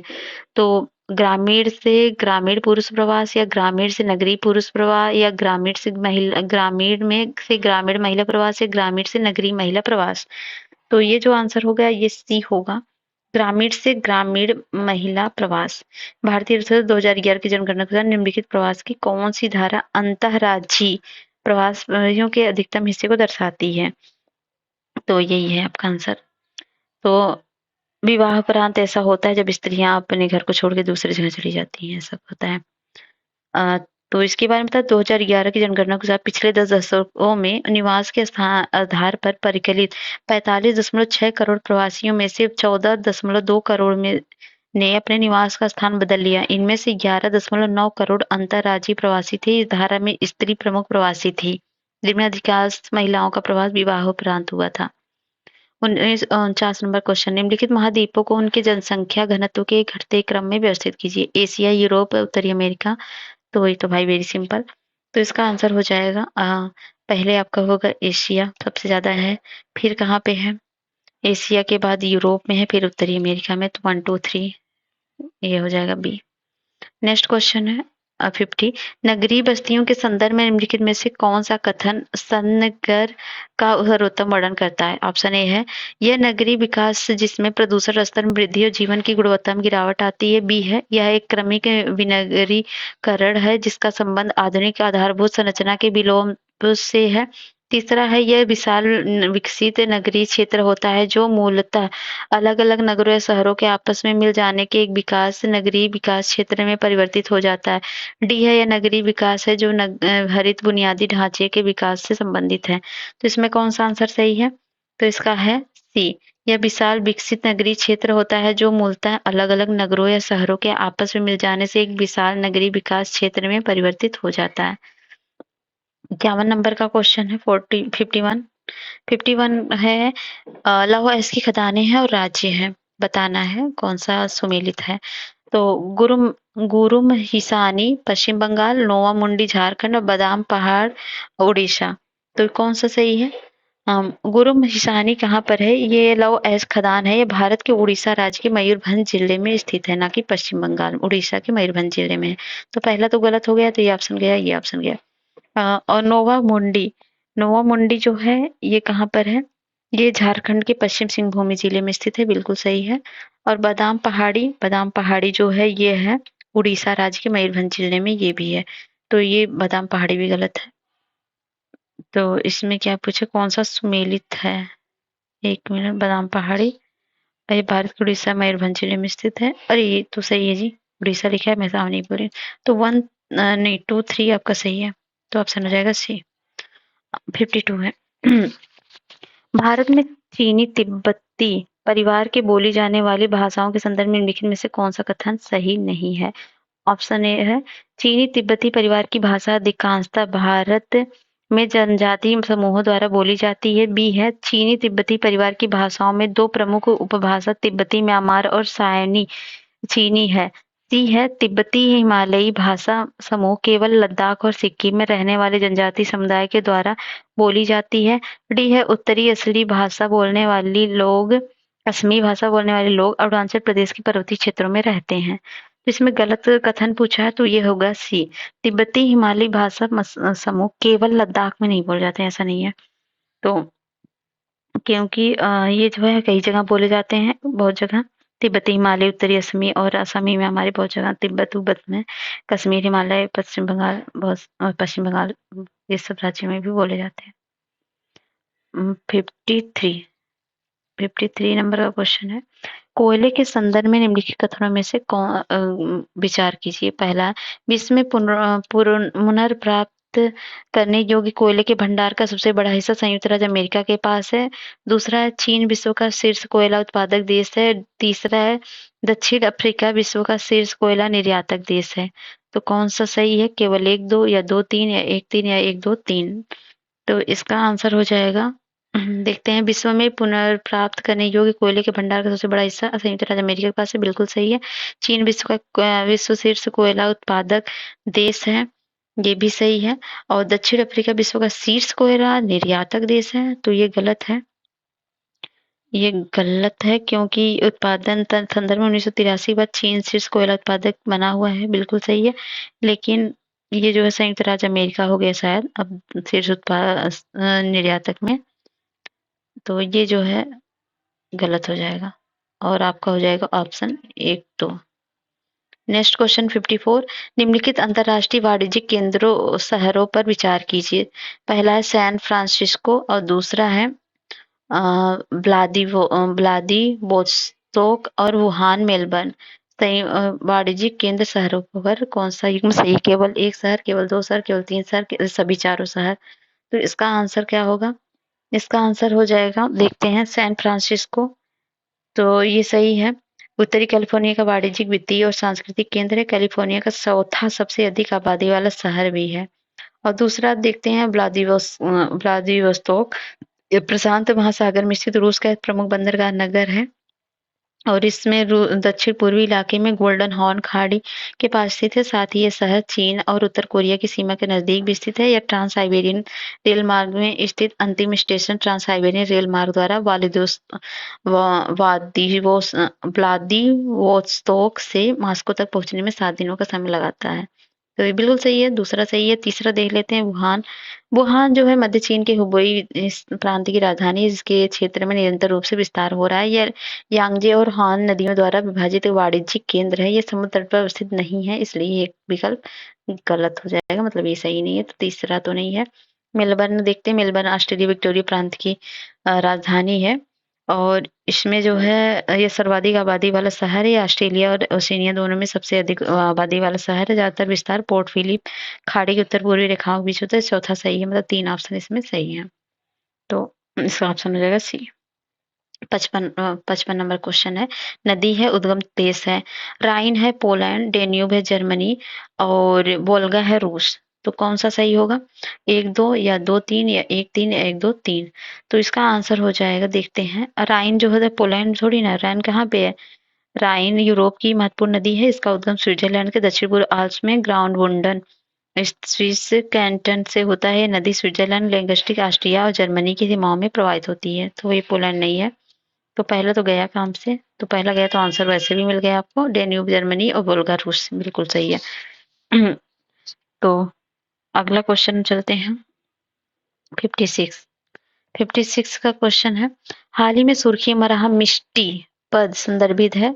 ऑप्शन ए प्रसंस्कृत चीनी के उपयोग को रोकने के लिए भारतीय खाद्य सुरक्षा मानक प्राधिकरण का एक पहल से, और दूसरा है टाइप 2 मधुमेह के बारे में जागरूकता बढ़ाने के लिए स्वास्थ्य परिवार कल्याण मंत्रालय की एक योजना से, या सी है मैंग्रोव परिरक्षण सुरक्षा के लिए शुरू किए गए एक मिशन से, या डी है भारत में शिशु धानी स्तनी की पहचान करने और उन्हें ट्रैक करने की परियोजना से। तो कौन सा ऑप्शन सही है? तो यह है मैंग्रोव परिरक्षण और सुरक्षा के लिए शुरू की गई मिशन से। ये तो बजट में बात की गई थी इसके बारे में। 57 है हरित ऋण। हरित ऋण प्रतिभूति पर भारतीय प्रतिभूति और विनिमय बोर्ड की हालिया अधिसूचना के संदर्भ में निम्नलिखित कथन पर विचार करिए। पहला, यस बैंक ने नवीकरणीय और स्वच्छ ऊर्जा परियोजना के वित्त पोषण के लिए पहला ग्रीन बॉन्ड जारी किया है। और दूसरा है तापीय ऊर्जा उत्पादन और साधारण समुद्री क्षेत्र के लिए वित्त क्रमशः येलो बॉन्ड्स और ब्लू बॉन्ड्स के जरिए जुटाए जाएंगे। कौन सा कथन सही है? केवल एक, केवल दो, एक दो दोनों, या ना तो एक ना तो दो। इसका आंसर क्या होगा? इसका आंसर हो जाएगा एक। ये हो जाएगा, या यस बैंक ने नवीकरणीय और स्वच्छ ऊर्जा परियोजना के वित्त पोषण के लिए पहला ग्रीन बॉन्ड जारी किया है, बिल्कुल सही है। और दूसरा गलत क्यों है? क्योंकि येलो बॉन्ड्स और ऊर्जा उत्पादन संबंधित अपस्ट्रीम और डाउनस्ट्रीम उद्योग के लिए जुटाए गए साधारण वित्त के साधन है, और तापीय ऊर्जा और साधारण समुद्री के क्षेत्र के येलो बॉन्ड्स नहीं। तो भी आपको बताया, तो ये पहला, दूसरा तो गलत हो गया। और ये है 58 नंबर क्वेश्चन। ये खाद्य चारा तथा चारा फसल है जो निम्न कोटि की मिट्टी व अर्ध शुष्क जलवायु परिस्थितियों में उगाई जाती है। इसके लिए 50 से 100 सेंटीमीटर वर्षा और 21 डिग्री से 27 डिग्री के तापमान की आवश्यकता होती है। यह पूर्वी और पूर्वोत्तर भारत को छोड़कर देश के लगभग हर हिस्से में बोई जाती है। इसके प्रमुख उत्पादक राज्य मध्य प्रदेश, आंध्र प्रदेश, कर्नाटक, राजस्थान, उत्तर प्रदेश हैं। उपरोक्त विवरण में वर्णित फसल को पहचानिए है। गेहूं, मक्का, बाजरा, ज्वार। तो कौन सा सही होगा? तो ये होगा मक्का। मक्का होता है, ठीक है। मतलब बाकी अनुकूल दशाएं ये मक्के की ही हैं। और 59 क्वेश्चन है। हाल ही में स्वास्थ्य एवं परिवार कल्याण मंत्रालय ने राष्ट्रीय अंग प्रत्यारोपण दिशा निर्देश के कुछ संशोधन किए हैं।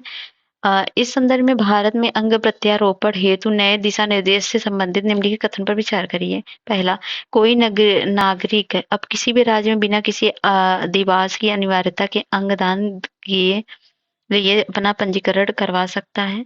और दूसरा है नए दिशा निर्देश 65 वर्ष से अधिक आयु के व्यक्तियों को भी प्रत्यारोपण हेतु मृतक दाताओं से अंग प्राप्त करने के लिए पंजीकरण करने की अनुमति देता है। तीसरा है अंग प्रत्यारोपण हेतु पंजीकरण कराने के लिए अब कोई पंजीकरण शुल्क नहीं है। कौन सा सही है? तो ये जो है ऑप्शन सबके सब सही है, मैं आपको बता दूं, ठीक है। और अगला 60 नंबर का क्वेश्चन है। हाल ही में नेशनल स्टॉक एक्सचेंज की एक सहयोग कंपनी एनएसई इंडिसीज लिमिटेड ने देश का पहला म्यूनिसिपल बॉन्ड इंडेक्स प्रस्तुत किया है। इस संदर्भ में नए Nifty India municipal bond index से संबंधित निम्नलिखित कथनों पर विचार कीजिए। यह भारत में नगर निगमों द्वारा जारी म्यूनिसिपल बॉन्ड के संदर्भ प्रदर्शन को ट्रैक करेगा। इस इंडेक्स को समीक्षा तिमाही स्तर पर की जाएगी। ऊपर इनमें से कौन सा सही? केवल एक, केवल दो, एक दो दोनों, या ना तो एक ना तो दो। तो इसका जो आंसर होगा दोनों को दोनों ऑप्शन सही है। ठीक है, तो नेशनल स्टॉक एक्सचेंज की सहयोगी कंपनी ने एनएसई इंडिसेज लिमिटेड ने देश का पहला म्यूनिसिपल बॉन्ड इंडेक्स प्रस्तुत किया, बिल्कुल सही है। तो बाकी इसको मैं आपको पीडीएफ प्रोवाइड कर दूंगी, आप पढ़ लेना डिटेल में। ठीक है। नेक्स्ट है 61। जनसंख्या पिरामिड से निम्नलिखित में से कौन सा चर प्रदर्शित होते हैं? जन्म दर, दूसरा है लिंग संकेतक, और तीसरा है मृत्यु संख्या, और चौथा है आय के अनुसार प्रमुख। निम्नलिखित कोड का प्रयोग कर सही उत्तर का चुनाव करें। ऑप्शन ए है केवल 1 2 3, ऑप्शन बी है 2 4, ऑप्शन सी है 1 3 4, और ऑप्शन डी है 2 3 4। कौन सा सही होगा? तो जन्म दर नहीं होता जनसंख्या पिरामिड में, चर प्रदर्शित नहीं होते हैं जनसंख्या से, तो पहला गलत है। और मतलब इसमें, और दूसरा सही है लिंग संकेतक, पुरुष तथा महिला, और मृत्यु संख्या ये नहीं होगा, और मृत्यु के अनुसार आयु के अनुसार समूह ये सही होगा। तो 2 4 सही है, ऑप्शन बी हो जाएगा। ठीक है, और चलिए 62 करते हैं। लौह और इस्पात केंद्र है और अवस्थिति है। रूहर क्षेत्र जर्मनी, ड्यूलुथ फ्रांस, और पोर्ट टैलबोट यूनाइटेड किंगडम, और क्रिबोई रॉग यूक्रेन। तो कौन सा सही? केवल एक युग्म, केवल दो युग्म, केवल तीन युग्म, या चारों युग्म? कौन सा सही है? तो इसमें रूहर क्षेत्र कहाँ पर है? ये बिल्कुल सही है, ये जर्मनी का है। और ड्यूलुथ ड्यूलुथ कहाँ का है?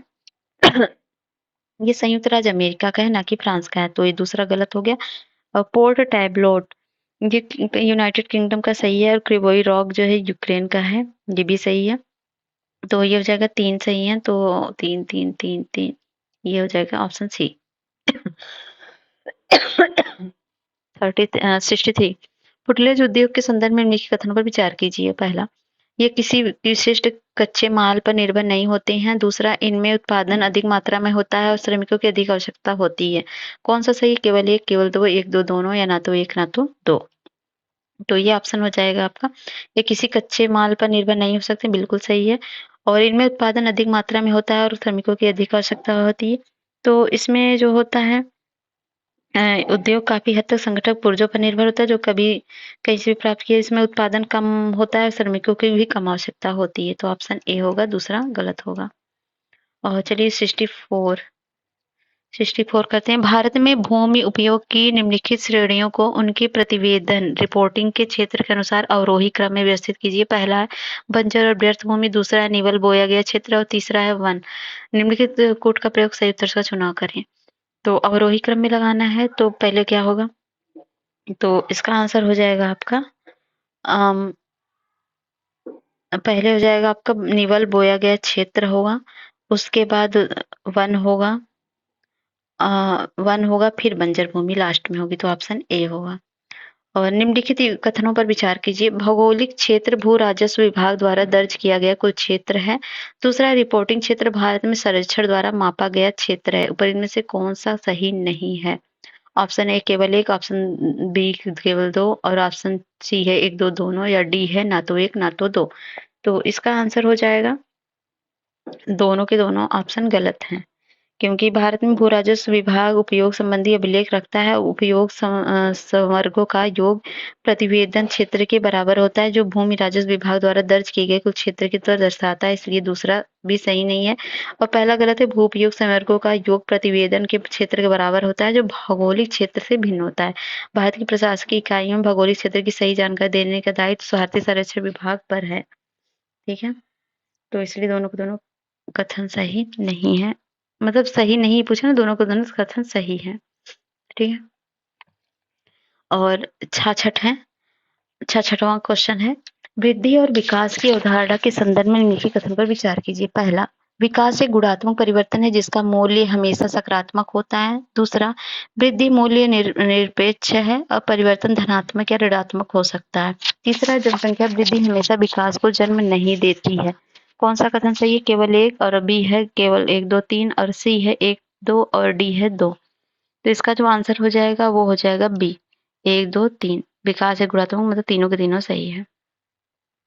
67 है, निम्नलिखित में से कौन सा कारक जनसंख्या वितरण को प्रभावित करते हैं? भू आकृतियां, जलवायु, जल की उपलब्धता, खनिज वितरण, नगरीकरण।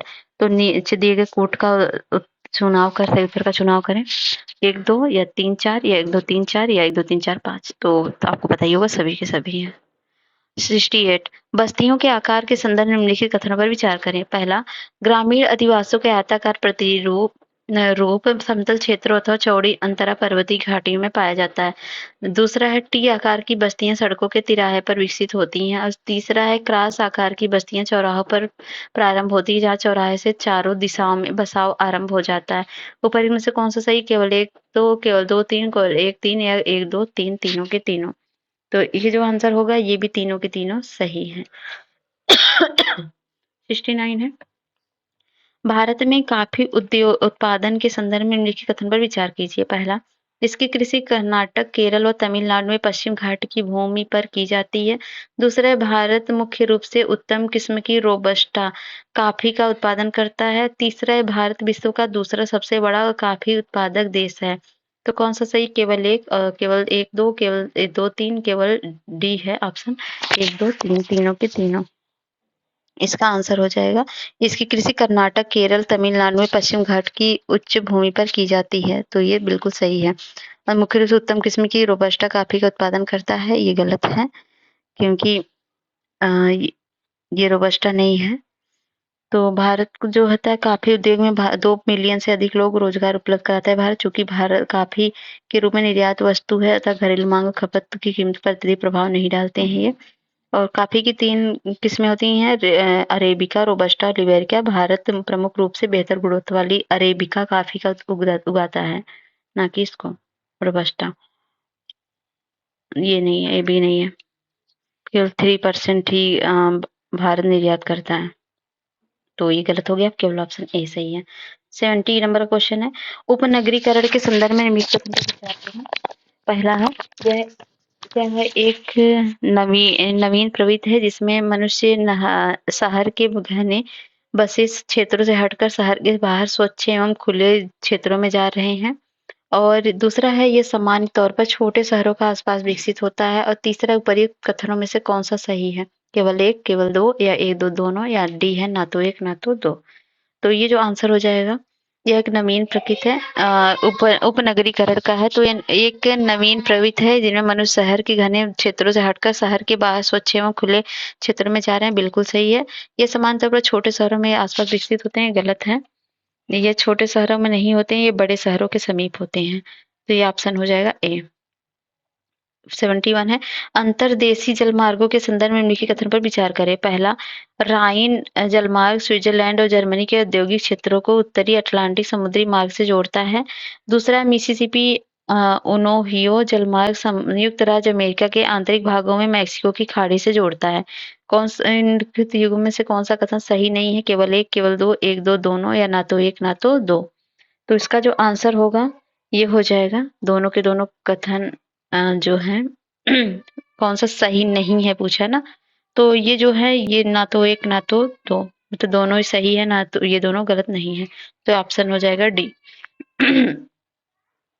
तो अगला क्वेश्चन करते हैं 72, इस्पात क्षेत्र के संदर्भ में निम्नलिखित कथनों पर विचार करिए। पहला, भारत कच्चे इस्पात का विश्व का दूसरा सबसे बड़ा उत्पादक देश है। और दूसरा है, steel authority of India limited Bharat में इस्पात बनाने वाली सबसे बड़ी कंपनी है। तीसरा है, भारत के पास अभी तक एक समर्पित राष्ट्रीय इस्पात नीति नहीं है। ऊपर इनमें से कौन सा कथन सही है? केवल 1 2, ऑप्शन बी 2 3, ऑप्शन सी है 1 3, ऑप्शन डी है 1 2 3। तो इसका आंसर हो जाएगा, पहला तो सही है, भारत कच्चे इस्पात का विश्व का दूसरा सबसे बड़ा उत्पादक देश है। Steel authority of India limited Bharat में इस्पात बनाने वाली सबसे बड़ी कंपनी, ये भी सही है। भारत के पास अभी तक एक समर्पित राष्ट्रीय इस्पात नीति नहीं है, ये गलत है। क्योंकि भारत के पास है ऐसी नीति,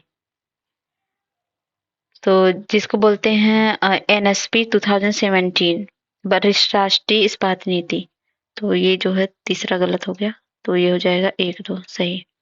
नेक्स्ट 73 है, इन बस्तियों में मकान दूर-दूर होते हैं तथा ये प्रायः खेतों के द्वारा एक दूसरे से अलग होते हैं। एक सांस्कृतिक आकृति जैसे पूजा स्थल अथवा बाजार बस्तियों को एक साथ बांधता है। उपर्युक्त परिच्छेदों में निम्नलिखित में से किस बस्ती का उल्लेख किया गया है? प्रकीर्ण बस्ती का, सहत बस्ती का, टी आकार की बस्ती का, आयताकार बस्ती का। तो इसका जो आंसर है ये प्रकीर्ण बस्ती का है।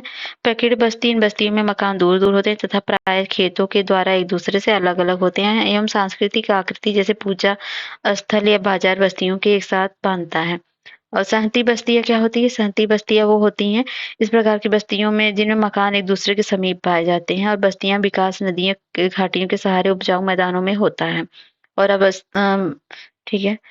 टी आकार की बस्ती क्या होती है? बस्तियों के आकार के आधार पर इनमें इनके प्रकार की ज्यामितीय आकृति हो सकती है जैसे रेखीय, आयताकार वगैरह जो भी है। 74 है, निम्नलिखित में से किस राज्य में परमाणु ऊर्जा संयंत्र नहीं है? राजस्थान, महाराष्ट्र, उड़ीसा, तमिलनाडु। तो परमाणु संयंत्र जो है वो नहीं है ओडिशा में, बाकी है राजस्थान, महाराष्ट्र और तमिलनाडु में है। तो और राजस्थान में रावत भाटा है और हरियाणा गोरखपुर में है और रावत भाटा संयंत्र राजस्थान में, तारापुर महाराष्ट्र में और कलपक्कम परमाणु संयंत्र तमिलनाडु में स्थित है। और 75 है, भारत में भूमि के उपयोग संबंधी मानदंड के संदर्भ में निम्नलिखित कथन पर विचार कीजिए। पहला, वर्तमान प्रति भूमि वे क्षेत्र है जो 1 कृषि वर्ष से अधिक लेकिन 5 कृषि वर्ष से कम समय के लिए कृषि रहित रहते हैं। दूसरा, यदि भूमि को 5 वर्षों में से अधिक समय के लिए अनुपजाऊ छोड़ दिया जाता है तो इसे बंजर व व्यर्थ भूमि के रूप में वर्गीकृत किया जाता है। तीसरा, कृषि योग्य बंजर भूमि को उपलब्ध तकनीक के द्वारा कृषि योग्य बनाया जा सकता है। कौन सा कथन सही है? केवल 1, 2, 2, 3 या 3 या 1, 3। तो ध्यान से इसको पढ़िए। इसका जो आंसर होगा वो तो पहला सही है, वर्तमान में प्रति भूमि क्षेत्र 1 कृषि वर्ष से अधिक के लेकिन 5 कृषि वर्ष से कम समय के लिए कृषि रहित रहते हैं, बिल्कुल सही है। दूसरा, यदि भूमि को 5 वर्ष से अधिक समय के लिए अनुपजाऊ छोड़ दिया जाए तो इसे बंजर व्यर्थ भूमि के रूप में वर्गीकृत किया जाता है, तो ये गलत है। ठीक है। और 1 वर्ष से अधिक बंजर की बात की जा रही तो इसको जो कृषि योग्य बंजर भूमि, इनमें बंजर पहाड़ी भूभाग होते हैं और खड्ड जैसे मतलब व्यर्थ भूमियों को बंजर भूमि कहते हैं और सुधार कर कृषि योग्य बनाया जा सकता है इनको, लेकिन बंजर व व्यर्थ भूमि तकनीक के प्रयोग द्वारा कृषि योग्य नहीं बनाया जा सकता।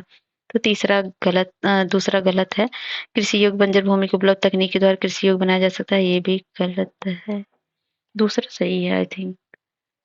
1 मिनट, नहीं क्या पूछा है? कृषि योग्य बंजर भूमि तकनीक के द्वारा कृषि योग्य बनाया जा सकता है, कृषि योग्य बंजर भूमि को तकनीकी द्वारा, हाँ ये सही है, इसको तुम बनाया जा सकता है, ये गलत है, ये पहला भी गलत है और पहला गलत है। 1 मिनट, लेट मी चेक।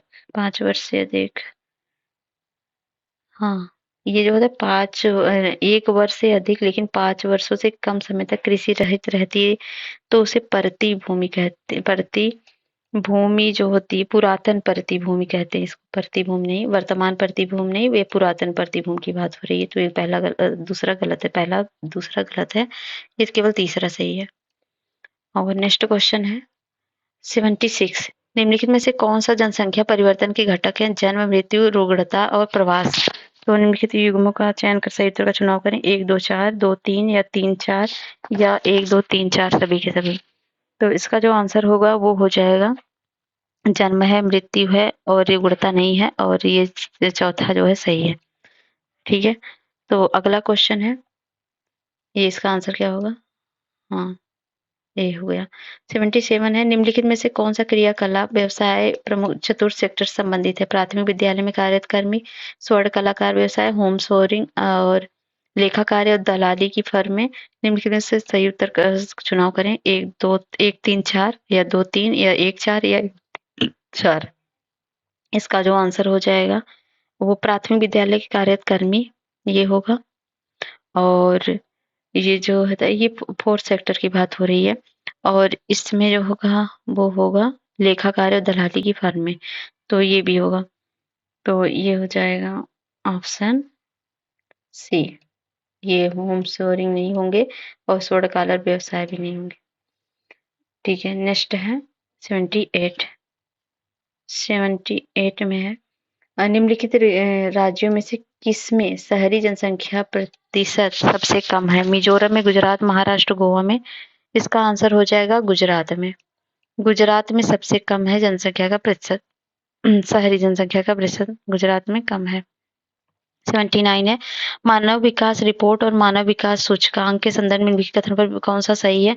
पहला, मानव विकास रिपोर्ट प्रतिवर्ष संयुक्त राज्य राष्ट्र विकास कार्यक्रम द्वारा प्रकाशित किया जाता है। दूसरा, एसडीआई को 1990 में अर्थशास्त्री जॉन नास द्वारा तैयार किया गया था। और तीसरा, अत्यधिक उच्च एसडीआई वाले देशों में 0.600 से अधिक का स्कोर प्राप्त करने वाले सभी देश शामिल होते हैं। तो कौन सा उत्तर सही है? केवल एक, केवल एक, दो, केवल एक, दो, तीन या डी? तो इसका आंसर हो जाएगा, इसका आंसर होगा केवल एक, क्योंकि संयुक्त राष्ट्र यूएनडीपी ने 1990 में प्रतिवर्ष मानव विकास रिपोर्ट प्रकाशित किया जा रहा है। यह रिपोर्ट सभी सदस्य देशों को उनके मानव विकास के स्तर के अनुसार रैंक प्रदान करती है। यह यूएनडीपी द्वारा मानव विकास के मापन हेतु मुख्य रूप से मानव विकास सूचकांक, मानव निर्धनता सूचकांक नामक दो महत्वपूर्ण सूचकांकों का उपयोग किया जाता है, इसलिए कथन एक सही है। अब दूसरा जो है, तीसरा सही नहीं है, दूसरा भी सही नहीं है, क्योंकि इसको जो है 1990 में 90 में विकास सूचकांक, तो ठीक है, उच्च मानव विकास सूचकांक 0.800 है, ना कि 600 है, तो ये गलत हो गया। और ये जो है, ये विकल्प स्थिर नहीं होते हैं बल्कि लगातार परिवर्तित होते हैं। विकास का आधारभूत लक्ष्य से वातावरण सृजन से जहां लोग आत्मसम्मान के साथ गरिमापूर्ण जीवन जी सके। डॉक्टर महबूब उल हक द्वारा दूरदर्शी कनाडा से उत्प्रोत पाकिस्तानी अर्थशास्त्री थे। इनके द्वारा 1990 में मानव विकास सूचकांक तैयार किया गया था, इसलिए दूसरा सही नहीं है, जवाहरनाथ द्वारा नहीं किया गया था। तो ये ऑप्शन केवल ए सही होगा 79 का। और 80 क्वेश्चन करते हैं। जनांकीय संक्रमण के सिद्धांत के निम्नलिखित में से किस चरण में सामान्यतः प्रजनन क्षमता और मृत्यु दर दोनों उच्च होती है? पूर्ववर्ती विस्तार चरण में, निम्न उतार चढ़ाव का चरण में, या सी है उत्तरवर्ती विस्तार चरण में, या डी है उच्च उतार चढ़ाव का चरण? इसका आंसर हो जाएगा उच्च उतार चढ़ाव का चरण। तो ठीक है, डी सही हो गया आंसर। तो जो देनेत्स्क है यूक्रेन में है, पिट्सबर्ग रूस में है, और तीनस्तेन चीन में है। कौन सा युग्म सुमेलित है? 1 2 3, 1 3 या 1 या 2 3? तो ये जो है, ये पहला तो सही है, देनेत्स्क यूक्रेन में है। लेकिन दूसरा जो है पिट्सबर्ग, ये जो है ये रूस में नहीं है, ये अमेरिका में है। संयुक्त राज्य अमेरिका में लौह इस्पात का उत्पादन करने वाले प्रमुख क्षेत्र में जैसे उत्तर अप्लेशियन प्रदेश, पिट्सबर्ग, महान झील क्षेत्र, शिकागो, गैरी, इरी, क्या बोलते हैं, क्लीवलैंड, लॉरेंस वगैरह ये है। और तियस्तीन चीन में है, बिल्कुल सही है, तो 1 3 सही है। 82 नंबर का क्वेश्चन कौन सा है? यूरोप में स्थित निम्नलिखित राजधानी शहरों को पश्चिम से पूर्व की ओर व्यवस्थित कीजिए। मैड्रिड है, लिस्बन है, वियना है, ब्रुसेल्स है। तो इसका जो आंसर होगा, नीचे दिए गए कोड का उपयोग कर सही उत्तर का चुनाव करें। इसको मैप में आप देख लीजिएगा। यह आंसर आपका हो जाएगा, पहले तो लिस्बन पड़ेगा, उसके बाद लिस्बन के बाद मैड्रिड, फिर ब्रुसेल्स, फिर वियना। तो इस तरह से ऑप्शन हो जाएगा डी। तो 83 है भारतीय बंदरगाह के संदर्भ में निम्नलिखित कथनों में इस पर विचार कीजिए। तो नेक्स्ट क्वेश्चन है, भारतीय बंदरगाहों के संदर्भ में निम्नलिखित कथनों पर विचार करें। पहला, पश्चिम तट पूर्वी तट की तुलना में अधिक बंदरगाह है। दूसरा है कोच्चि बंदरगाह बेमनाड कयाल के मुहाने पर स्थित है। तीसरा है हल्दिया बंदरगाह महानदी डेल्टा में स्थित है। तो कौन सा सही होगा? ऊपरी में से कौन सा सही है? केवल एक, केवल एक, दो, दो तीन, या एक दो तीन? तो इसका आंसर होगा पहला सही है, पश्चिम तट पूर्वी तट की तुलना में अधिक बंदरगाह, बिल्कुल सही है। और दूसरा है कोच्चि बंदरगाह बेम्बनाथ कयाल के मुहाने पर स्थित है, ये जो है ये भी सही है। और हल्दिया बंदरगाह महानदी डेल्टा पर स्थित है। ये तीसरा गलत है, क्योंकि हल्दी पत्तन जो है, हल्दिया पत्तन, ये कोलकाता में 105 किलोमीटर अंदर अनुप्रवाह पर स्थित है, डाउन स्ट्रीम पर मतलब स्थित है। तो ये तीसरा गलत हो गया, तो ये हो जाएगा 1 2 बी ऑप्शन सही है। और 84 है द्विवार्षिक त्रिपक्षीय तटरक्षक अभ्यास दोस्ती निम्नलिखित में से कौन सा देश शामिल है इसमें? भारत, थाईलैंड और Myanmar, Bharat, Bangladesh, Indonesia, Bharat, Somalia और ईरान, भारत, श्रीलंका, मालदीव। तो ये दोस्ती जो है ये है भारत, श्रीलंका और मालदीव का। ठीक है। नेक्स्ट क्वेश्चन 85 टुंड्रा वनस्पति के संदर्भ में निम्नलिखित कथनों पर विचार कीजिए। पहला, टुंड्रा क्षेत्र सूर्यताप की कमी के कारण स्तनधारियों की स्थायी अनुपस्थिति पाई जाती है। दूसरा, वनस्पति के संदर्भ में यहाँ मॉस, लाइकेन और काई पाई जाती है। तो कौन सा सही है? केवल एक, केवल दो, एक, दो, दोनों, या डी है ना तो एक ना तो दो। तो इसका आंसर हो जाएगा टुंड्रा प्रेजेंट सूर्यताप की कमी कारण स्तनधारियों की अस्थायी अनुपस्थिति पाई जाती है। तो ये बिल्कुल गलत है, अनुपस्थिति नहीं पाई जाती है, इसमें पाए जाते हैं। ठीक है, इसमें यहाँ टुंड्रा वनस्पति पाई जाती है और यहाँ स्तनधारी भी पाए जाते हैं। तो पहला गलत हो गया, दूसरा सही है। नहीं, पहला गलत है और दूसरा सही है। हाँ, बिल्कुल।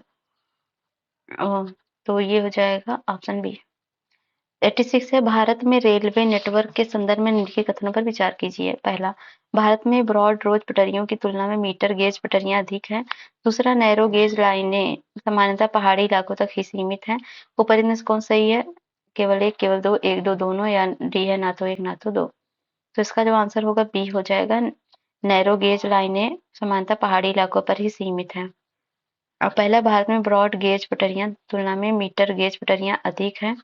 तो ये गलत है, क्योंकि भारतीय रेलवे में ने मीटर और नैरो गेज की ब्रॉड गेज में बदलने के लिए 1992 के एक व्यापक कार्यक्रम शुरू किया है। रेलवे के गेज को दो पटरियों के अतिरिक्त आंतरिक किनारों के बीच एक स्पष्ट न्यूनतम लंबवत दूरी के रूप में परिभाषित किया जाता है। ठीक है। तो ब्रॉड गेज ये रेल पटरियों के बीच की दूरी लगभग 1676 मीटर होती है। ब्रॉड गेज लाइन की लंबाई लगभग 86,526 किलोमीटर थी, इसलिए पहले ये ज्यादा थी, अब कम हो गई है। तो ये है, अधिक नहीं है, कम हो गई है, तो पहला गलत है। हाल ही में सुर्खियों में रहे NASA ISRO synthetic aperture radar उपग्रह के संदर्भ में निम्नलिखित कथनों पर विचार कीजिए। पहला, यह निम्न भूकक्षा में स्थापित एक प्रेक्षणशाला है जो पूरी पृथ्वी को मानचित्रण करेगा। यह एक दोहरी आवृत्ति एल बैंड और S band synthetic aperture radar वाला इमेजिंग रडार उपग्रह है। कौन सा सही है? केवल एक, केवल दो, एक, दो, दोनों, या डी है ना तो एक ना तो दो। इसका आंसर हो जाएगा एक, दो, दोनों सही है। नेक्स्ट क्वेश्चन है 88 ग्रामीण बस्तियों के संदर्भ में निम्नलिखित कथनों पर विचार करिए। पहला, गुच्छित बस्तियां प्रायः उपजाऊ जलोढ़ मैदानों और पूर्वी राज्यों में पाई जाती हैं। दूसरा, अर्धगुच्छित बस्तियां गुजरात के मैदानी इलाकों और राजस्थान के कुछ भागों में व्यापक रूप से पाई जाती हैं। कौन सा सही? केवल एक, केवल दो, एक, दो, दोनों, या ना तो एक ना तो दो। तो इसका दोनों को दोनों सही है। गुच्छी बस्तियां जो होती है ग्रामीण बस्तियों के चारों ओर एक सहज अथवा संकुलित रूप से निर्मित क्षेत्र होता है। इस प्रकार के गांव रहन सहन और सामान्य क्षेत्र स्पष्ट चारों ओर फैले खेतों, खलिहानों और चारागाहों से पृथक होते हैं। बाकी तो आप पढ़ ही सकते हैं, यहाँ पर दिया है। भाषणी मिशन का उद्देश्य क्या है? तो प्राथमिक विद्यालयों में क्षेत्रीय भाषा के शिक्षकों की भर्ती को बढ़ावा देना, या स्थानीय भाषा अनुवाद में सहायता करना, या ऑप्टिकल फाइबर कनेक्टिविटी में सुधार करना, या आपदा प्रबंधन के लिए उपग्रह सूचना का उपयोग करना। तो कौन सा सही है? ये हो जाएगा, स्थानीय भाषा अनुवाद में सहायता करना भाषणी मिशन का उद्देश्य है।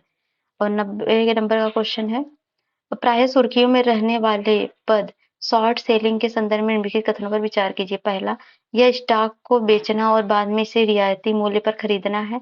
ऐसे शेयरों को बिक्री होने से पहले विक्रेता का स्वामित्व होना चाहिए। और तीसरा, Hindenburg research LLC activity short selling पर ध्यान केंद्रित वाली एक निवेश अनुसंधान फर्म है। तो कौन सा सही है? केवल एक, केवल दो, केवल तीन, या एक, तीन, तीन, दोनों, तीन मतलब दोनों। तो इसका आंसर होगा, यह स्टॉक को बेचना और बाद में इसे रियायती मूल्य पर खरीदना बिल्कुल सही है। इस शॉर्ट सेलिंग की बात कर रहा है। ऐसे शेयरों पर बिक्री होने से पहले विक्रेता का स्वामित्व होना चाहिए, ऐसा बिल्कुल नहीं है। क्योंकि इस प्रकार का उस स्टॉक को उधार लेना जिसका स्वामित्व आपके पास नहीं है, फिर उधार के लिए स्टॉक को बेचना और पुनः कीमत गिरने पर स्टॉक को खरीदना और वापस देना शॉर्ट सेलिंग कहलाता है। यहाँ पर अनुमान लगाया जाता है कि निकट भविष्य में परिसंपत्ति का मूल्य घट जाएगा, जिससे निवेशक के लिए लाभ सुनिश्चित होता है। इस प्रकार शॉर्ट सेलिंग ज्यादातर गिरते बाजार मंदी के लाभ अर्जित करने के लिए की जाती है, इसलिए दूसरा गलत है। और यह हिंडसबर्ग रिसर्च एलएलसी एक्टिविटी और शॉर्ट सेलिंग पर ध्यान केंद्रित करने में निश्चित अनुसंधान फर्म है, बिल्कुल सही है। तो 1-3 दोनों सही है, मतलब डी, ऑप्शन डी सही है। 91 नंबर का क्वेश्चन है, निम्नलिखित में से किस देशों की सीमा रूस से मिलती है? लिथुआनिया का, लातविया का और एस्टोनिया का, किर्गिस्तान, फिनलैंड का। तो कूट का प्रयोग कर सही उत्तर का चुनाव करें। 1 2 3 1 2 3 5 1 4 5 या 1 2 3 4। तो इसका जो आंसर हो जाएगा, ये किर्गिस्तान कहाँ वहां चला जाएगा, किर्गिस्तान टच नहीं करता। एस्टोनिया, फिनलैंड, लातविया, लिथुआनिया है, तो ये ऑप्शन हो जाएगा बी। मैप में एक बार देख लीजिएगा। और 92 नंबर का क्वेश्चन है, भारत में निम्नलिखित राज्यों संघ राज्य क्षेत्रों को जनसंख्या घनत्व के आधार पर घटते हुए क्रम में व्यवस्थित कीजिए। बिहार, पश्चिम बंगाल, उत्तर प्रदेश और अरुणाचल प्रदेश। सबसे ज्यादा जनसंख्या किसकी है? घनत्व की बात कर रहा है, जनसंख्या घनत्व की बात कर रहा है। तो ये हो जाएगा, पहले बिहार का घनत्व ज्यादा है, उसके बाद आपका होगा उत्तर प्रदेश, फिर पश्चिम बंगाल, नहीं, उत्तर प्रदेश हो गया, हाँ उत्तर प्रदेश हो गया, पश्चिम बंगाल, अरुणाचल प्रदेश। ऑप्शन होगा ये आपका, 1 मिनट, ये डी। 1 2 3 4, 1 मिनट, बिहार होगा, पश्चिम बंगाल होगा, फिर उत्तर प्रदेश, फिर अरुणाचल प्रदेश। 1 2 3 4, ऑप्शन डी सही होगा। ठीक है। और 93, अंतर्देशीय जलमार्ग है, नदी तंत्र है। पहला है राष्ट्रीय जलमार्ग, कहाँ पर है? गंगा भागीरथी हुगली नदी तंत्र पर। और दूसरा है राष्ट्रीय जलमार्ग, दूसरा ब्रह्मपुत्र और नदी पर, ब्रह्मपुत्र नदी पर। तीसरा है राष्ट्रीय जलमार्ग 3 कृष्णा नदी पर। तो कौन सा सही है? केवल 1 2, और ऑप्शन बी है तीसरा, और सी है 1 2 3, और डी है ऊपर इनमें से कोई नहीं। तो ये आंसर को क्या होगा? राष्ट्रीय जलमार्ग गंगा भागीरथी हुगली नदी पर, बिल्कुल सही है। दूसरा जो ब्रह्मपुत्र पर है, ये भी सही है। और तीसरा जो है गलत है क्योंकि ये जो है राष्ट्रीय जलमार्ग जो पश्चिमी तट, चमकारा उद्योग मंडल और कोल्लम कोल्लम कोट्टापुरम खंड अधिनियम 1992 द्वारा फरवरी 1993 को सूचित किया गया। चमकारा और उद्योग मंडल नहरों सहित कोट्टापुरम को कोल्लम तक इस जलमार्ग की नौगम्य लंबाई 205 किलोमीटर है। और इस जलमार्ग प्राकृतिक झीलें और वगैरह जो भी होता है, तो ये तीसरा गलत है। तो नेक्स्ट क्या है? नेक्स्ट क्वेश्चन है, इसका ऑप्शन क्या हो जाएगा? 1 2। नेक्स्ट भाई 94, कृषि पद्धति है और राज्य: बेबर मध्य प्रदेश, पोडू आंध्र प्रदेश, बरेंगा उड़ीसा, कुरुबा झारखंड। तो कौन सा सुमेलित है? केवल 1 युग्म, केवल 2 युग्म, 3 युग्म या सभी के सभी? बिल्कुल सभी के सभी है, इसको सब रट डालिए, याद कर डालिए। और ठीक है, नेक्स्ट करते हैं। निम्नलिखित कथनों पर विचार कीजिए। पहला, यह क्षेत्र पूरे वर्ष पछुआ पवनों के स्थायी प्रभाव में रहता है। और दूसरा, पर्णपाती वन इस प्रकार की जलवायु की प्राकृतिक वनस्पति है। तीसरा, बाजरिया बागवानी इस क्षेत्र के लोगों की एक बहुत उच्च विकसित गतिविधि है। उपर्युक्त कथनों पर विचार कर, कथनों द्वारा निम्नलिखित किससे किस प्रकार की जलवायु का वर्णन किया गया है? भूमध्यसागरीय जलवायु का, स्टेपी जलवायु का, ब्रिटिश तूलीय जलवायु का, साइबेरियाई जलवायु का। तो किसकी बात की गई? ये बात की गई ब्रिटिश तूलीय जलवायु की। नेक्स्ट क्वेश्चन है 96, विश्व की जनसंख्या के संदर्भ में निम्नलिखित कथनों पर विचार कीजिए। पहला, संयुक्त राष्ट्र के अनुसार